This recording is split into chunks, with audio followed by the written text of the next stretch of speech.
नीलांजन समाभाषम रविपुत्रम यमाग्रजम छाया मार्तंड संभूतम तम नमामि शनैश्चरम। जय श्री शनिदेव, जय श्री राधे कृष्ण। आप सभी का हमारे YouTube चैनल पे बहुत बहुत स्वागत है। आइए आज सुनते हैं शनिवार व्रत की कथा। शनिवार के दिन शनिदेव का पूजन किया जाता है। शनिदेव जो कि न्याय प्रिय देवता माने जाते हैं, सभी को कर्मों के अनुसार फल प्रदान करते हैं। शनिदेव को प्रसन्न करने के लिए शनिवार के दिन चाहिए कि इस दिन सुबह ब्रह्म मुहूर्त में उठ करके नित्य क्रियाओं से निवृत्त हो करके गंगा नदी में या घर के नहाने के पानी में ही थोड़ा सा गंगा जल मिला करके स्नान करना चाहिए। शुद्ध वस्त्र धारण करके इस दिन पीपल के वृक्ष में गुड़ तथा तिल मिश्रित जल डालना चाहिए।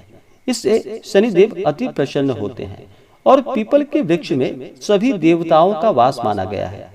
अगर पीपल वृक्ष की पूजा करते हैं, पीपल के वृक्ष में जल डालते हैं, तो सभी देवताओं का आशीर्वाद भी प्राप्त होता है और शनि की दशा में कोई कष्ट नहीं होता है। शनिदेव को प्रसन्न करने के लिए आप शनिवार के दिन उनके ऊपर सरसों तेल चढ़ाएं या सरसों के तेल में अपना मुख देख करके उस सरसों तेल का दान करें।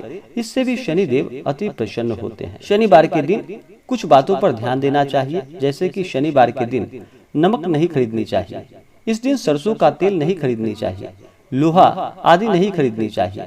इस दिन जहां तक हो सके लौह आदि वस्तुओं का दान करना चाहिए, उड़द का दान करना चाहिए, सरसों तेल का दान करना चाहिए।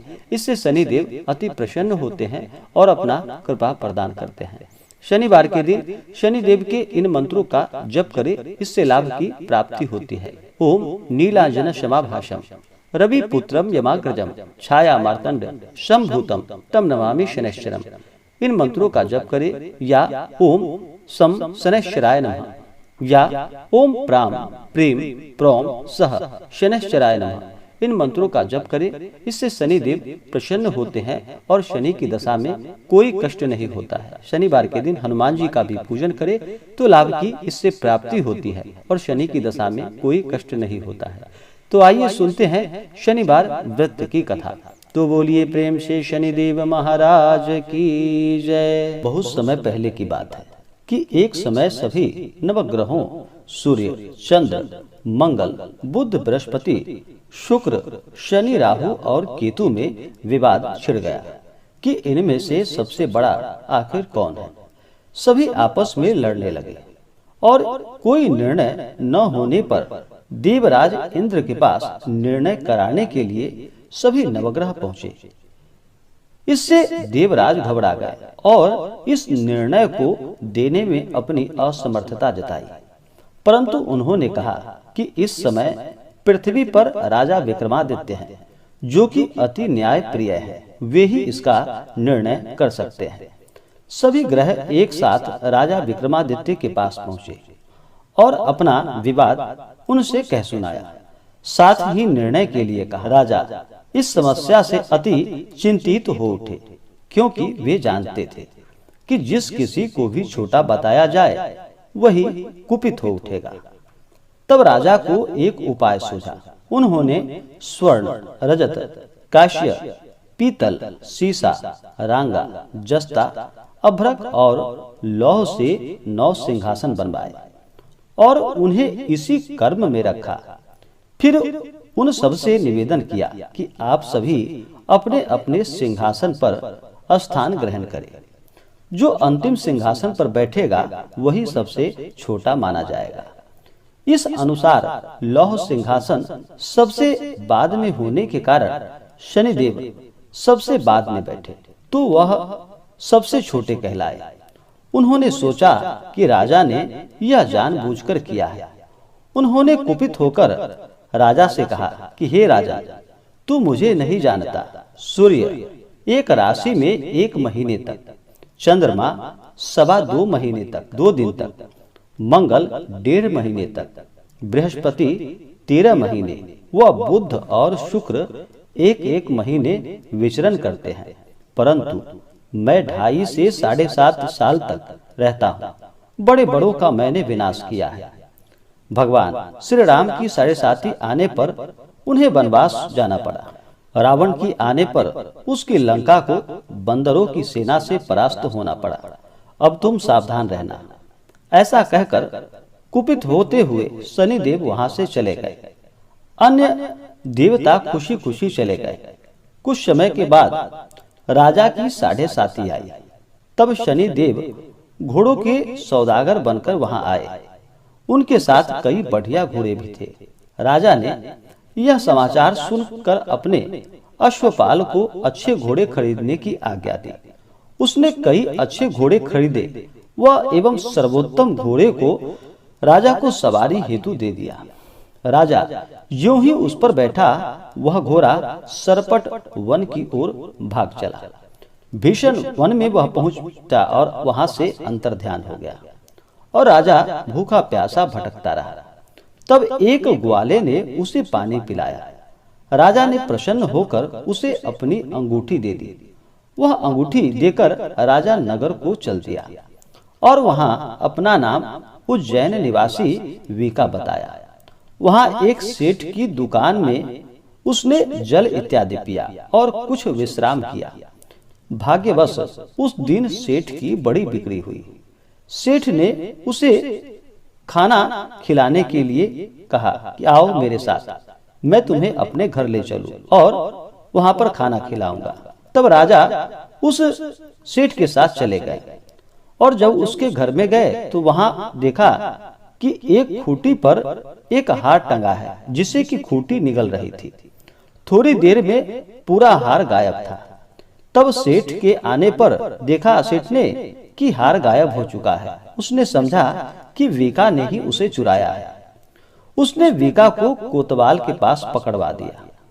फिर राजा ने भी उसे चोर समझकर उसका हाथ पैर कटवा दिया और वह चौरंगिया बन गया और नगर के बाहर उसे फेंकवा दिया गया। वहां एक तेली वहां से निकल रहा था जिसे कि उस पर दया आई और उसने वीका को अपनी गाड़ी में बिठा लिया। वह अपनी जीभ से बैलों को हाँकने लगा। उस काल राजा की शनि दशा समाप्त हो गई। वर्षा काल आने पर वह मल्लाहार गाने लगा। तब वह जिस नगर में था वहां की राजकुमारी मन भावनी को वह इतना भाया कि उसने मन ही मन प्रण कर लिया कि वह उस राग गाने वाले से ही विवाह करेगी। उसने दासी को ढूंढने के लिए कहा।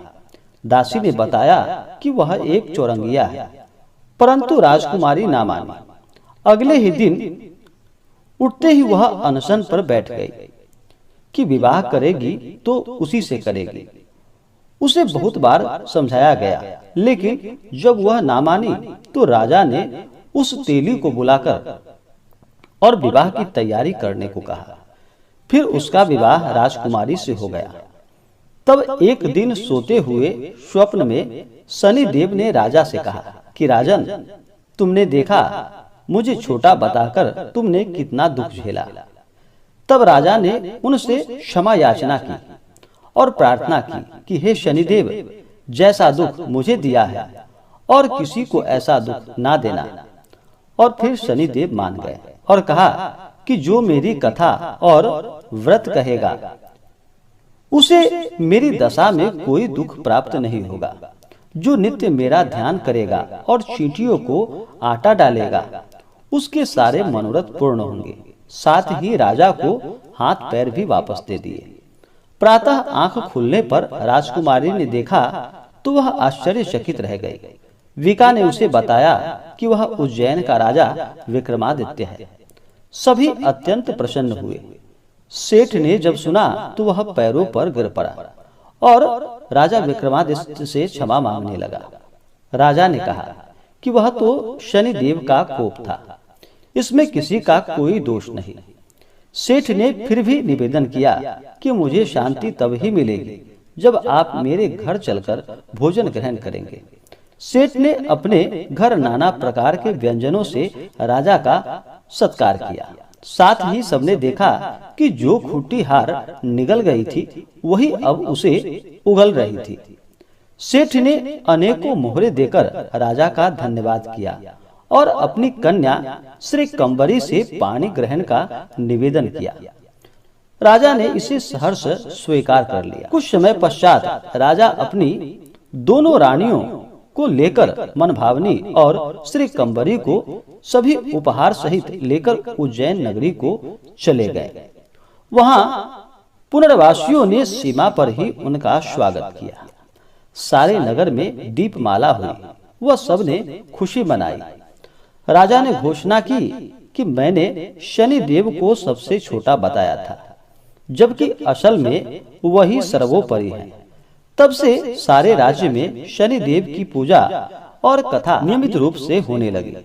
सारी प्रजा ने बहुत समय खुशी और आनंद के साथ बिताया। इसी प्रकार से जो भी भक्त सच्ची श्रद्धा के साथ, नियम और निष्ठा के साथ शनिवार का व्रत करते हैं, शनिदेव का पूजन करते हैं, पीपल के वृक्ष में गुड़ तथा तिल मिश्रित जल डालते हैं, इससे शनिदेव अति प्रसन्न होते हैं और अपना कृपा प्रदान करते हैं।